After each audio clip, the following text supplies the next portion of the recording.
Buenas tardes, bienvenidos a esta nueva conferencia en el marco de la serie o el ciclo Mega Elecciones en Paz de la Cátedra Bicentenaria del Centro Internacional Miranda. En esta oportunidad vamos a hablar nuestro invitado de hoy, Aldemaro Barrios. Vamos a hablar de Simón Bolívar y el sistema electoral venezolano. Aldemaro Barrios es magíster en Historia, licenciado en Ciencias de la Información, periodista, Premio Nacional Periodismo Mención Derechos Humanos del año 2018, es investigador del Centro Nacional de Historia, miembro de la Red de Historia, Memoria y Patrimonio, y además es miembro de la Comisión por la Justicia y la Verdad del año 2017 al presente. Dejo con ustedes entonces a nuestro invitado de hoy, Aldemaro Barrios. Gracias, Javier. Bueno, agradecido por esta invitación. Una precisión solamente, la Comisión por la Verdad comenzó el 2011 hasta el 2017, fueron 4 años de gestión allí. El tema de hoy, bueno, es, como título es temerario, ¿no? Yo te lo decía, porque si bien Bolívar desarrolló toda una serie de políticas o directrices como mandatario, como estadista, sobre los sistemas electorales que existían entonces, hay que precisar que durante todo ese proceso del siglo XIX hubo eventos de carácter electoral que fueron, digamos, hitos históricos. Pero uno en el que él no participó directamente, digamos, conceptualmente en la elaboración de los que fueron los reglamentos, las leyes, toda esa estructura legal que dio pie al Congreso, o que hizo posible el Congreso de 1811, fue un protagonista indirecto. Y lo primero que hay que decir es que lo que yo voy a hacer es una aproximación a algunos eventos que pueden darnos algunas luces, ideas en relación a lo que ocurrió entonces y lo que está ocurriendo hoy. Es decir, es un método que nos permite hacer una comparación histórica entre lo que ocurrió entonces y lo que está ocurriendo hoy. Creo que eso hace posible dinamizar la conversa, entender qué proceso pasaba, qué similitudes o qué diferencias tangibles hay, qué es lo que queda de ese proceso, etc. Una de las cosas primeras es que en la Constitución de 1811, en el artículo 14, establecen los parámetros sobre los cuales se estructuran las elecciones entonces. Se identifica con 2 palabras que tienen que ver con esos procesos que han devenido desde entonces hasta el día de hoy, hasta hoy, más de 200 años después. Y es el tema de la participación popular. Y tal cual lo cito expresamente, como aparece en el artículo 14, que indica de la Constitución de 1811, que dice: los que compongan la Cámara de Representantes deben ser nombrados por los electores populares de cada provincia. ¿Qué es lo que está diciendo esta Constitución de 1811, que es una constitución primaria, original, fundamental? Bueno, una expresión de un imaginario distinto, ¿no? Veníamos de una colonia de 300 años, donde quien disponía la participación de la gente era el rey o era el capitán general. Había una organización social de un estado monárquico, y esto rompe con ese proceso. Es decir, ya a partir de 1811 creo que es un buen antecedente para iniciar esta conversación. ¿Por qué yo nombro la de 1811 y hago referencia a la Constitución de 1899? Porque hay una apreciación que hace el profesor Manuel Carrero, que por cierto es el director actual del Instituto de Altos Estudios Electorales, del CNE, recientemente nombrado, en el que él señala que todas las constituciones que derivaron desde 1811 hasta 1999 tienen agregados complementarios, citas, algunas leyes, algunos artículos, algunos elementos, pero son complementarias a esa constitución de 1811. Y la de 1999 es distinta y es originaria por varias razones, pero una de las más importantes es porque se agregan una cantidad de artículos, entre esos el tema de las elecciones, que tiene que ver con la participación amplia, la posibilidad de tener reglamentos o leyes que permitan el acceso, la inclusión de vastos sectores de la población para decidir a quién elegir. Eso hace la Constitución de 1999, la actual. Y la Constitución ya entonces a partir de 1811 empiezan los agregados. Agregados que, por cierto, bueno, es una Constitución hecha con sapiencia, ¿no? Con mucha temeridad, porque venir de la colonia, de 300 años de colonia, de ser una de las primeras constituciones en América hispana, o en América del Sur, en América, la América que era dominada por España. Fue digamos, un alto perfil quienes se atrevieron a hacer eso. Fueron de alto perfil, y además de eso, cuando tú lees la Constitución, que por cierto está aquí, hay una copia facimilar que hizo creo que la Asamblea Nacional en 1811. Esta Constitución, más o menos, los textos de la Constitución de 1819, la de Angostura y la de 1821, agregan pequeñas cosas, pequeños elementos a esto. Por eso es que es primaria, es fundacional esto. La diferencia que hay, y ahí vamos ya al proceso electoral de inmediatamente el siguiente Congreso, que es el 1919, es que fue una constitución en la que establecieron, o los legisladores, o el Consejo, digamos, de Gobierno estableció un procedimiento para escoger los parlamentarios en pleno proceso de guerra. Eso no lo dice así ligeramente, pero fueron 5 hasta 1811. Los españoles se plantean la guerra y se entran a piña y es plomo y candela. Entonces, hacer unas elecciones en medio de una guerra es algo realmente que llama la atención. Y interesante cuando tratamos de comparar que hoy día, cuando estamos en procesos electorales, llevamos ¿cuántos procesos? 24 procesos electorales, más de 24 procesos electorales, en 20 años. Uno dice, oye, pero aquí no hay una guerra, que no se está cayendo a plomo, pero aquí hay una guerra múltiple, no convencional, que es una guerra de asedio, que es una guerra de bloqueo. Cuando uno dice asedio, lo dice ligeramente, pero el asedio es una técnica de guerra que aísla a quien se quiere dañar. Eso es lo que han hecho con nosotros. Sin embargo, nosotros estamos dispuestos a hacer unas elecciones. Incluso abrir canales que yo creo que el enemigo nunca los abrió.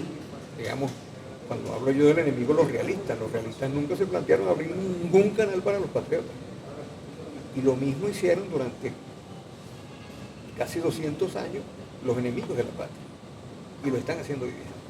Entonces, cuando tú comparas 1821, digamos la Constitución o el proceso electoral de 1821 a 200 años después, oye, bueno, en 1821 ya la guerra estaba en otra dimensión, había guerra, pero ya territorialmente el territorio de lo que era anteriormente Nueva Granada, Cundinamarca, luego Venezuela, en los lomos de los Andes, Quito, hoy Ecuador, Perú, etc., había una guerra. Y había una cantidad de circunstancias terribles para los efectos de hacer un proceso electoral. Entonces, eso hay que considerarlo a la hora de valorar la disposición, la inteligencia, la sapiencia, digamos, la sabiduría de quienes organizaban esos procesos. Primero en 1818, ¿quiénes podían votar? ¿Cómo votar en medio de una guerra? ¿Cómo escoger a los 70 representantes que iban a ir al Congreso? En medio de una guerra, con problemas de alimentación, con problemas de traslado, con problemas de todo tipo. Ese es el primer punto a considerar. Sin embargo, Bolívar, entendiendo esas circunstancias, dice, bueno, vamos a unas elecciones. Y vamos a unas elecciones con una consigna. ¿Sí? Y lo dice en la proclama a quienes iban a ser legisladores. ¿Para qué vamos a hacer unas elecciones? Para la libertad, para la paz, pero con sabiduría. Ese es el mensaje que dice Bolívar. Es el que tiene que dar un estadista. Bolívar no está determinando detalles. Los detalles lo hicieron quienes prepararon el reglamento. ¿Quiénes estaban allí? Estaba Rocio, Palacio Fajardo, Francisco Sea, entre otros. Eran abogados civiles, hombres civiles que tenían pleno conocimiento de lo que estaba pasando en el mundo. Como Bolívar sabía todos los textos que se generaron legales en Francia o en los Estados Unidos. Esos fueron los dos referentes. El tema de la Revolución Francesa, con todo el concepto de la Ilustración, y la Constitución de los Estados Unidos, de América, que para ese entonces era avanzadísima, ¿no? Entonces, esos son los legisladores o los quienes organizan el proceso electoral en 1819, quienes se constituyen en Congreso. La mayoría eran militares, los escogidos, la mayoría eran militares. ¿Por qué la mayoría eran militares? Porque todo el mundo estaba en guerra. Si todos los pueblos de Venezuela en 1817, 1818 estaban en guerra, ¿y quiénes iban a la guerra? Bueno, los soldados,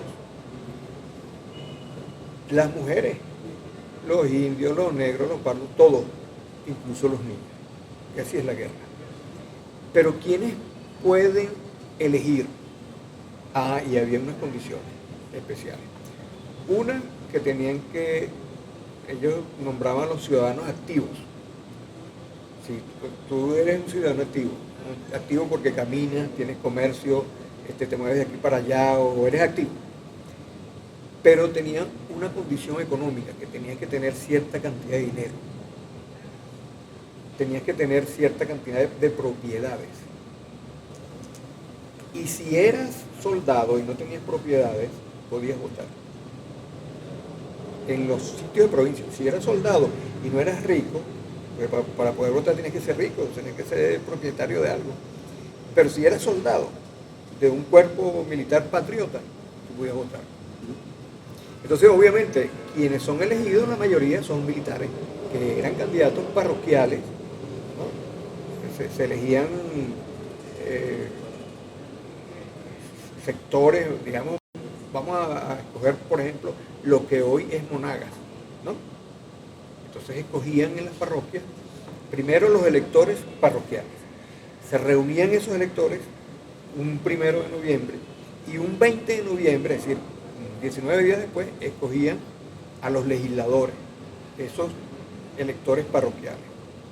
¿Me explico? Para ser elegido, digamos, elector parroquial, tenías que tener una votación de 500 personas en un pueblo, en un campo, en una comarca. 500 personas te elegían un elector. Y esos electores, ponle tú que de 500 aquí, 500 allá, escogían luego a un legislador. Votaban por el que les parecía que iba a hacer un trabajo bueno. Esos fueron los escogidos en el Congreso de Angostura. La diferencia con el Congreso del año 21 de Cúcuta es que usan el mismo método, pero el territorio ya se ha ampliado. Hay una dimensión territorial mucho mayor, porque los patriotas ganaron territorio en lo que hoy es Colombia. Me explico, en ese momento todo el territorio era Colombia. Era la Colombia continental, que yo llamo Colombia continental. Y estaba Cundinamarca, es decir, todos los departamentos, Venezuela, Cundinamarca, en fin, las provincias que estaban constituidas en ese momento. Se reúnen en 1821 y ¿quién gana? Ganan los civiles, aunque había candidatos militares. La mayoría del Congreso en ese momento, los electos fueron civiles. Estaba constituida la mayoría del Congreso por civiles. Pero ¿quiénes eran los civiles? Bueno, los que se correspondían con las condiciones que establecía el reglamento, que tenías que tener 5.000 pesos o propiedades en la misma cantidad, etc. Y ocurre algo que es significativo, que es que la mayoría del Congreso son propietarios, son terratenientes, hay una movida desde el ángulo económico hacia el ángulo político para el dominio político, territorial de lo que era entonces Colombia. Y ahí comienzan los conflictos, ¿no? Uno de los primeros conflictos que comienza lo señala el Libertador justamente después de ganar la batalla de Carabobo. Cuando se dirige a Cúcuta, le exhorta al Congreso ya electo que procedan, como es natural, a decretar la abolición de la esclavitud. ¿Qué es abolir la esclavitud? Bueno, era una demanda social de la gran mayoría de los soldados que estuvieron en la guerra de independencia. Una de las grandes demandas. La otra era el tema de educación, alimentación, producción, que incidían sobre asuntos sociales que eran importantes. Y la otra parte, que eran los propietarios, digamos esta parte que estaba muy exigida sobre todo por militares patriotas, digámoslo, para ponerlo, ya no era el partido de los realistas contra los patriotas, sino que eran los bolivarianos contra los propietarios, ¿no? Es interesante lo que ocurre en ese momento, porque ahí comienza un conflicto. Se generan debates, se proponen leyes o proyectos de leyes que tienen que ver con el tema de la educación, como les decía, con aspectos sociales, pero también con el tema de las aduanas, con el tema de los negocios, con el tema mercantil, con las oportunidades que ven los propietarios para poderse lucrar de alguna acción política que se incluya en esa Constitución. Hay un libro que tú conoces muy bien, de Mónica Delgado, que es una compañera filósofa colombiana, donde ella analiza el tema de la Constitución del año 26 y luego la Convención de Ocaña, en la que el Libertador Simón Bolívar se va hasta Bucaramanga, y de ahí el diario de Bucaramanga de Perú de la Cruz, para poder seguir de cerca lo que los propietarios estaban proponiendo, que ya habían logrado sumar al partido de Santander para que los apoyara en estas propuestas de carácter económico fundamentalmente. ¿Qué ocurre el año 26 y el año 28 en el tema electoral y cómo Bolívar entra en esa diatriba? Creo que es importante destacar el tema de la legitimidad del poder. Y yo me permito citar lo que señala aquí, que a pesar de que hay una disputa entre lo que era el federalismo y el centralismo, abogado por Bolívar, centralismo abogado por Bolívar, el federalismo abogado por Santander, federalismo entre comillas, en realidad lo que andaban buscando era proteger sus intereses. Bolívar ya tenía un posicionamiento moral y ético distinto. Es un tema muy largo para extendernos en eso, pero sí, desde el punto de vista de la organización de los procesos electorales en ese momento, señala Mónica que los colegios electorales se establece un mecanismo amplio de participación directa, es decir, voto directo, por parte de la ciudadanía, de la libertad individual. Y que este proceso que propone Bolívar no se contradice con el tema del centralismo en su propuesta de gobierno. Es solo una suposición, un criterio de que el tema de ser centralista y de llamarse dictadura en ese momento, hubo que hacerlo, porque si no se le iba de las manos el control del gobierno. Recordemos que ahí hay un tema de tipo léxico que es bueno aclarar.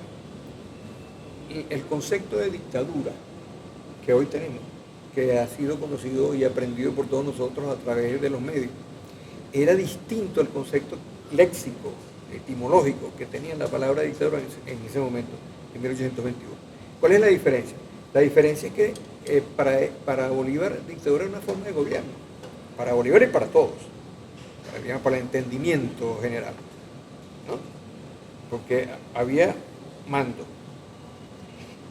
Y ahora, bueno, tiene otra sección. Dictadura tiene que ver con violencia, tiene que ver con imposición, tiene que ver con agresión, en fin, una cantidad de valoraciones que se han agregado a través del tiempo desde el punto de vista del léxico.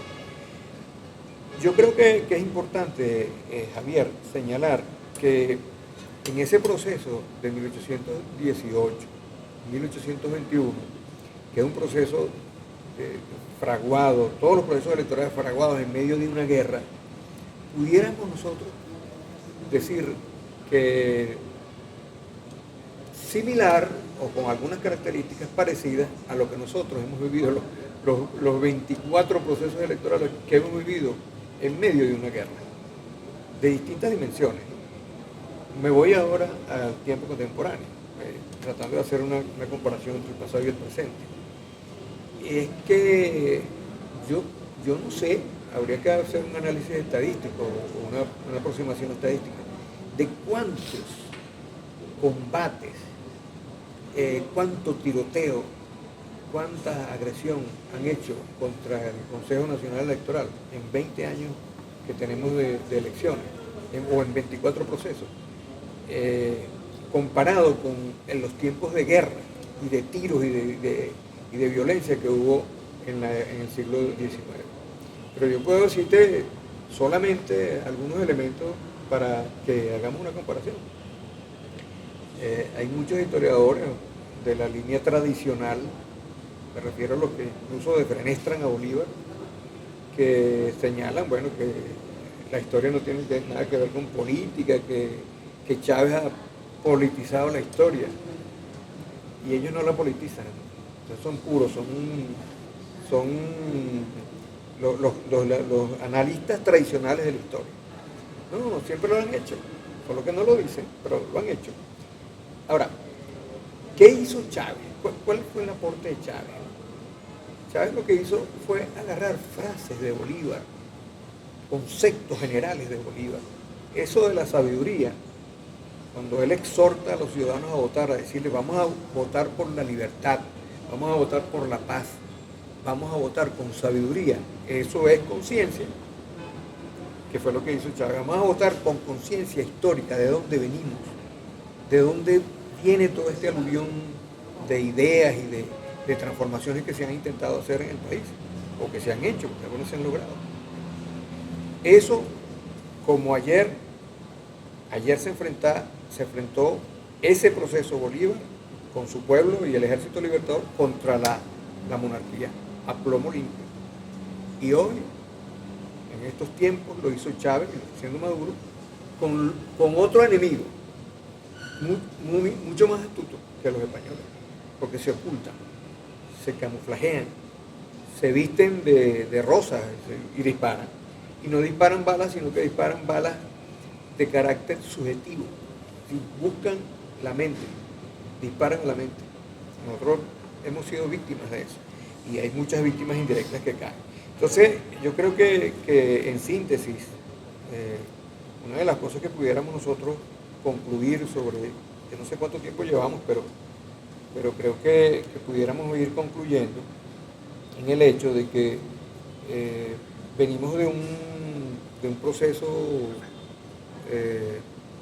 venimos de un proceso histórico que, bueno, de unas elecciones que se generaron y que tuvieron que afrontar una guerra y que sin embargo lograron con muchos obstáculos constituir las bases fundacionales de una república.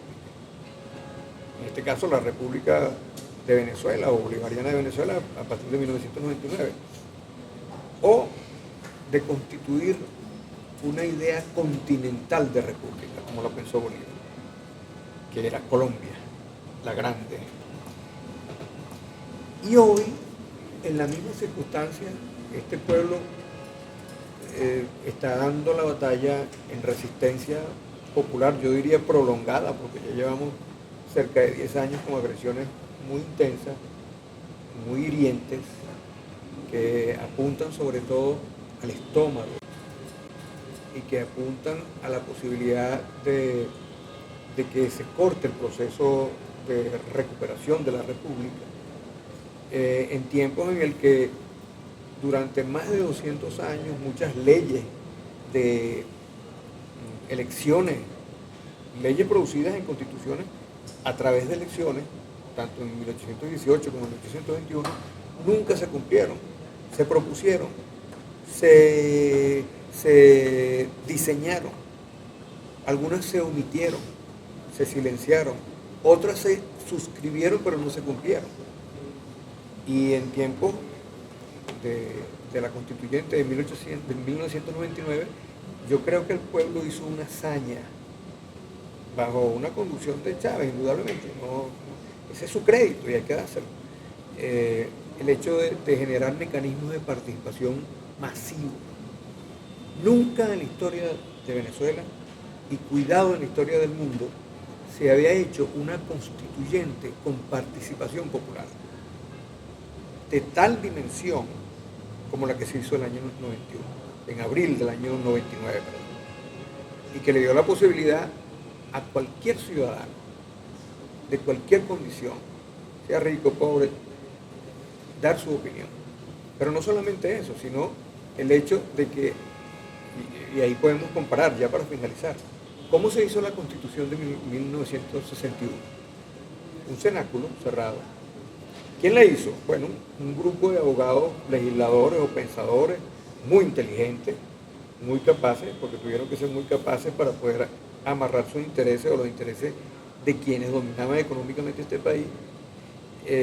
Caldera, Gonzalo Barrio, y hay un personaje que no se nombra casi, Javier, pero que fue quizás el mayor responsable de todo el texto constitucional del año 61, que fue el doctor Octavio Andrade, senador de Acción Democrática, que fue realmente el que se cargó en sus hombros la Constitución del 61, violada inmediatamente después de ser promulgada por el gobierno de Rómulo Betancourt, y violada en 15 intervenciones por efecto de levantamiento de los derechos constitucionales.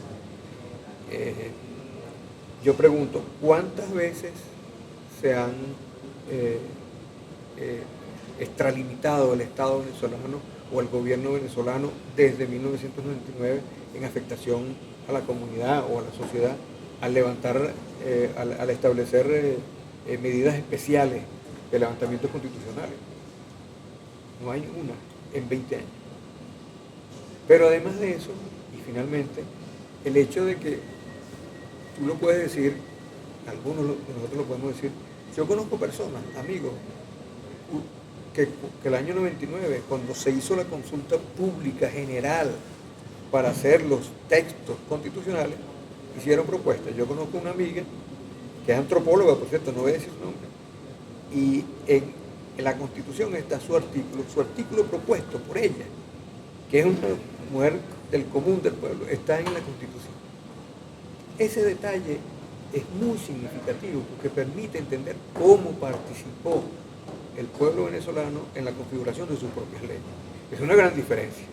Entonces yo creo que el hecho de ir a elecciones el año 2021, no estamos escogiendo, sí, estamos escogiendo candidatos a gobernadores, sea de derecha, sea de izquierda, lo que sea, pero no estamos nada más haciendo ese acto.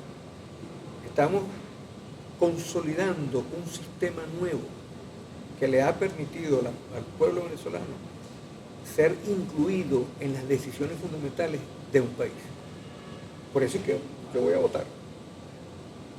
Yo voy a votar por un candidato, pero yo voy a votar también consciente de esa sabiduría de la que hablaba Bolívar hace 200 años y que Chávez la precisó con conciencia histórica.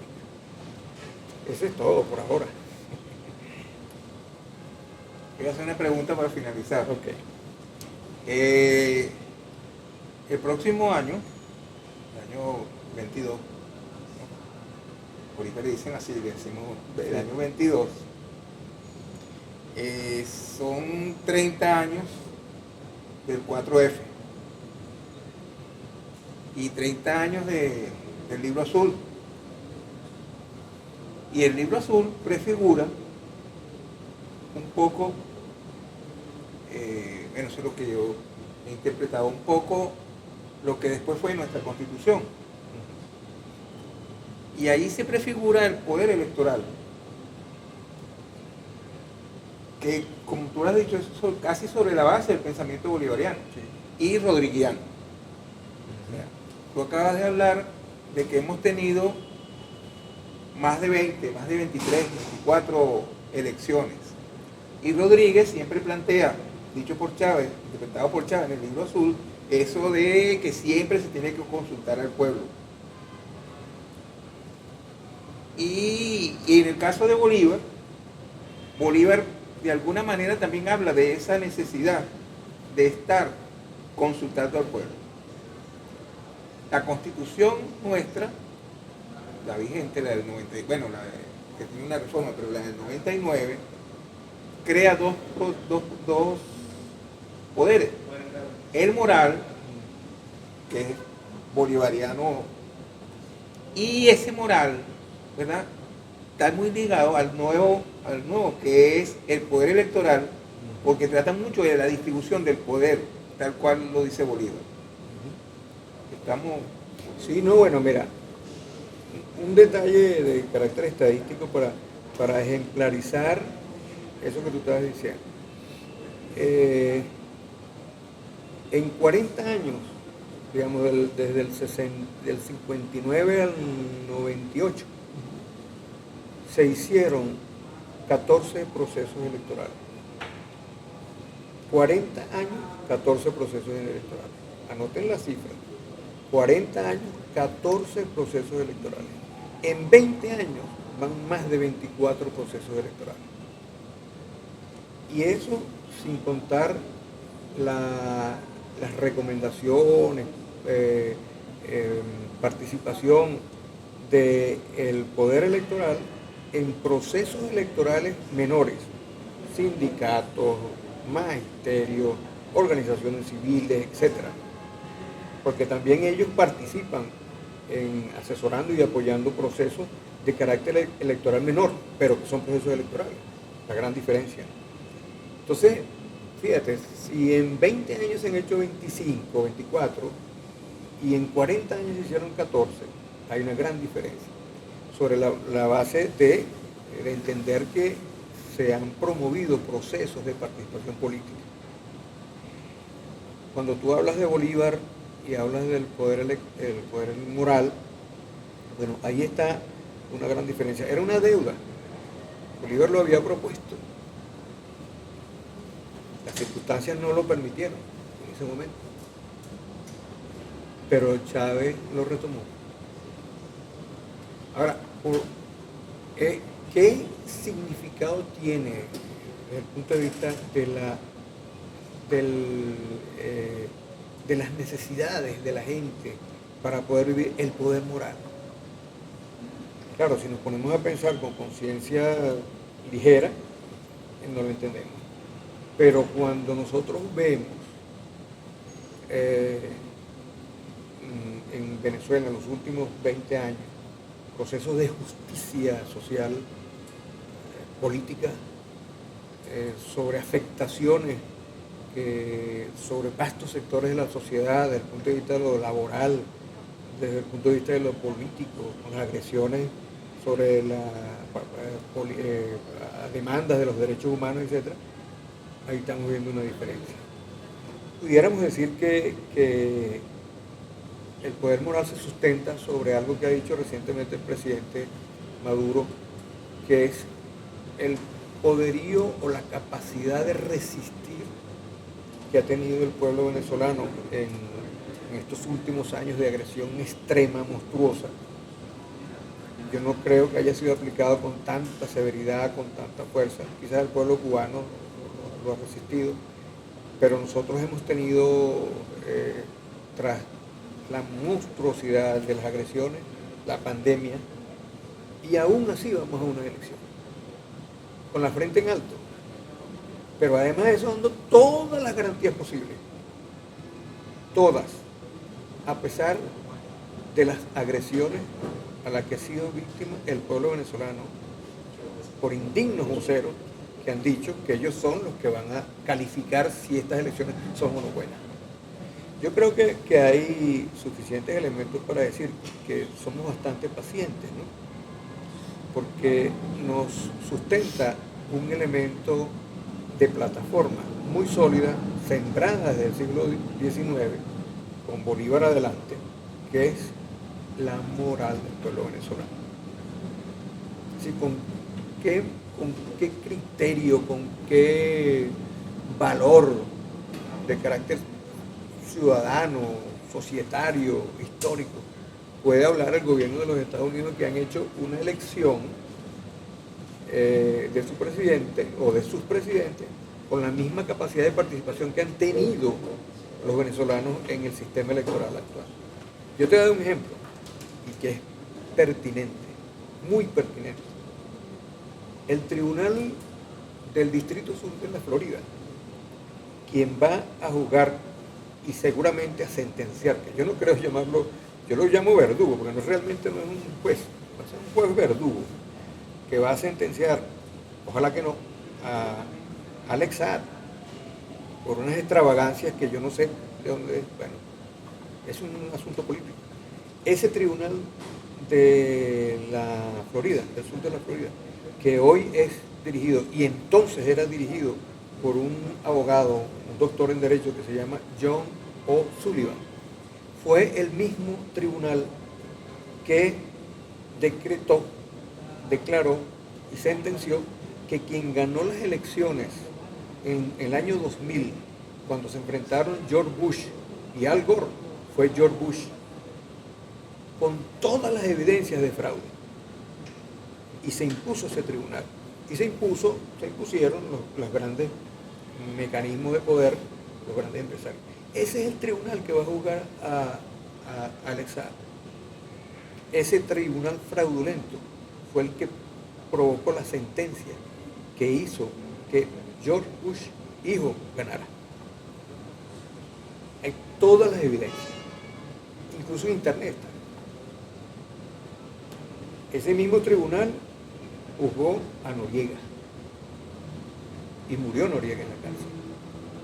Ese mismo tribunal, ese mismo distrito del tribunal, trató de que el niño Ian González, niño cubano, que fue secuestrado por su madre y luego entregado a unos familiares en Miami, se viera obligado a producir una sentencia porque era un exabrupto.